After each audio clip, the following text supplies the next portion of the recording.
फिर गीता जी अध्याय नंबर 2 के श्लोक नंबर 53 में कहा कि अर्जुन, जिस समय तेरी बुद्धि भिन्न भिन्न प्रकार के भ्रमित करने वाले ज्ञानों से, वचनों से हटकर केवल एक तत्व ज्ञान पर, परमात्म ज्ञान पर स्थिर हो जाएगी, तब तू योग को प्राप्त होगा, तब तो तू भक्त बनेगा, तब तो तेरी भक्ति प्रारंभ होगी। जब तू एक ज्ञान पर, शास्त्र अनुकूल ज्ञान पर तू स्थिर हो जाएगी तेरी बुद्धि, फिर तू डगमग ना होकर के सीधे सुमार्ग पर चल पड़ेगा।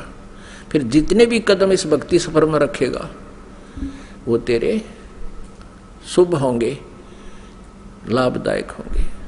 अब सृष्टि रचना के बारे में बहुत से असमंजस हैं।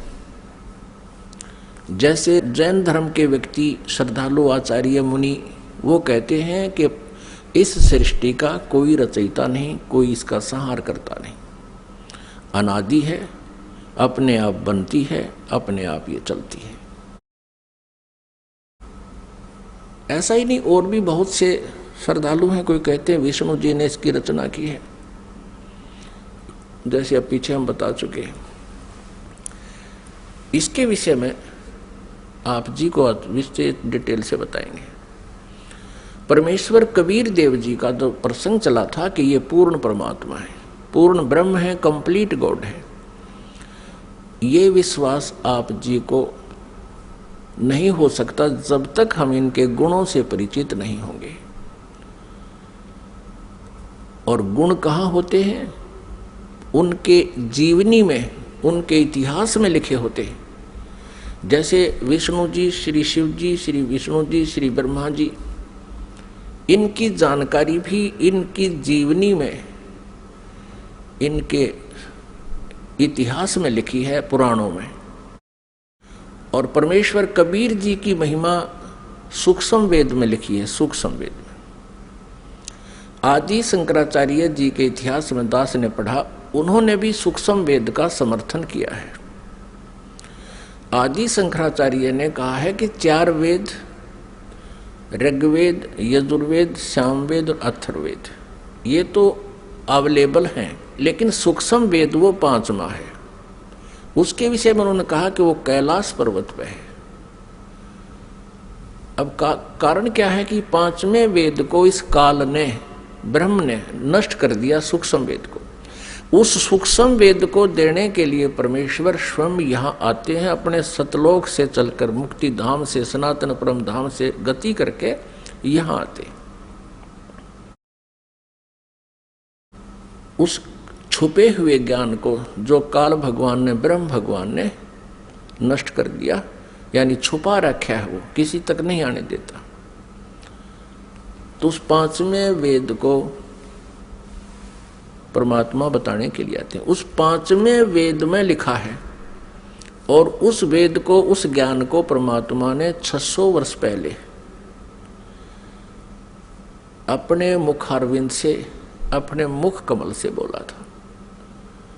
इसलिए गीता जी अध्याय नंबर 4 के श्लोक नंबर 32 में कहा है कि अर्जुन, गीता जी अध्याय नंबर 4 के श्लोक नंबर 25 से लेकर 31 तक बताया गया है, कोई देवताओं की पूजा करता है, कोई स्वाध्याय ही करता है, कोई तीक्ष्ण अहिंसावादी व्रतों पर ही आधारित है, कोई प्राणायाम आदि करके ही अपनी साधना को सफल मानता है।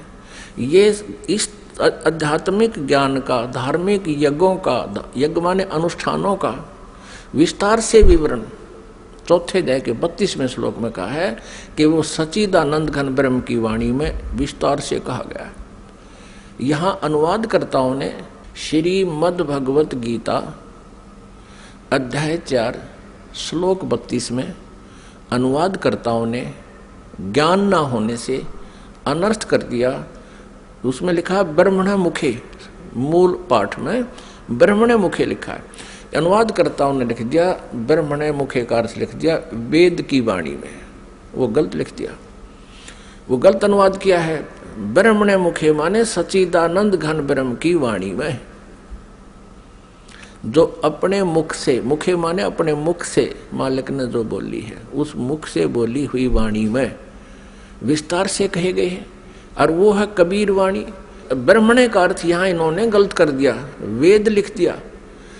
और गीता जी अध्याय नंबर 17 के श्लोक नंबर 23 में ओम तत्सत इति निर्देश है ब्रह्मणे त्रिविद समर्थ है, वहाँ ब्रह्मणे का अर्थ इन्होंने ठीक किया है, क्योंकि यहाँ विचलित नहीं हुए। ये सच्चिदानंद घन ब्रह्म लिखा है ब्रह्मणे का अर्थ, तो यहाँ चौथे अध्याय के 32वें श्लोक में भी ब्रह्मणे का अर्थ लिखना पड़ेगा, सच्चिदानंद घन ब्रह्म की वाणी में विस्तार से कही गई। फिर चौथे अध्याय के 34वें श्लोक में कहा कि वो तत्व ज्ञान है जो 5वें वेद में लिखा है, सूक्ष्म वेद में लिखा है। उस तत्व ज्ञान को तू तत्वदर्शी संतों के पास जाकर समझ, उनको दंडवत प्रणाम करने से, कपट छोड़ गए विनम्र भाव से प्रसन्न करने से वो तत्वदर्शी संत तुझे उस परमात्म तत्व का ज्ञान कराएंगे। इससे ये भी सिद्ध हो गया कि गीता ज्ञानदाता उस 5वें वेद से परिचित नहीं है, इसलिए उसने ऑप्शन छोड़ दिया कि आप उस ज्ञान को तो तत्वदर्शी संतों से समझो। तो परमेश्वर कबीर देव जी स्वयं आते हैं वो पूर्ण ब्रह्म तत्वदर्शी संत की भूमिका करने के लिए। उन्होंने 600 वर्ष पहले, क्योंकि परमेश्वर कबीर जी सन 1398 में यानी संवत 1455 विक्रमी संवत 1455 जून यानी ज्येष्ठ की पूर्णमासी को एक शिशु रूप धारण करके कमल के फूल पर विराजमान हुए थे काशी शहर में लहर तारा तालाब में। फिर लीला करते हुए बड़े हुए, उनको एक नीरुनिमा नाम के जुलाहा उठा ले गए थे।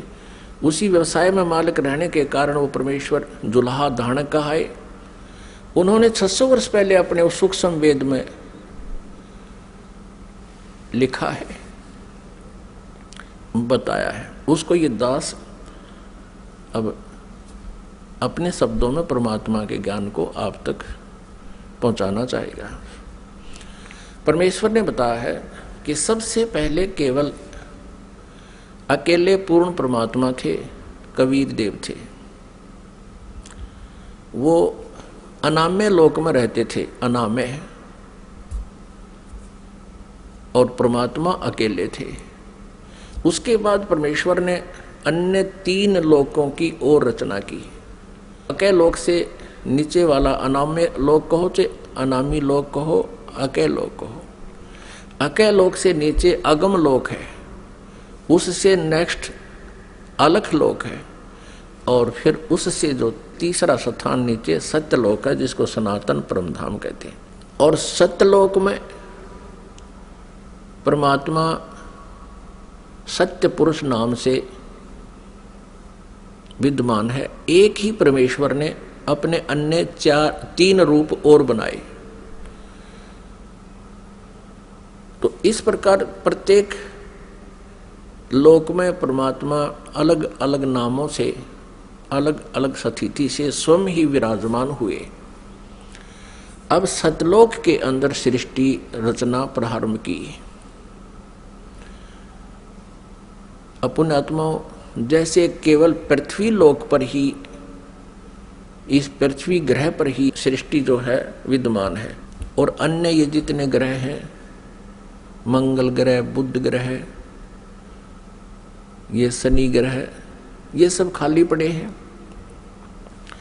इसी प्रकार सतलोक के अंदर परमात्मा सत्य पुरुष कबीर देव जी, जिसको परम अक्षर ब्रह्म भी कहते हैं, उन्होंने वहां सतलोक में रचना शुरू की।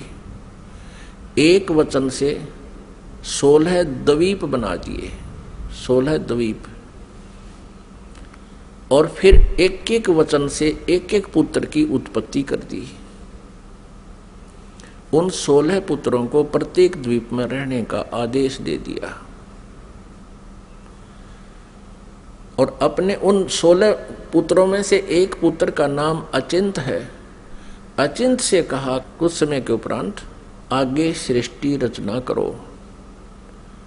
परमात्मा ये दिखाना चाहते थे उन पुत्रों को कि समर्थ के बिना कोई भी प्रयत्न करता है वो सफल नहीं होता। कहते हैं ना, जिसका काम उसी को साजे और करे तो मूर्ख बाजे।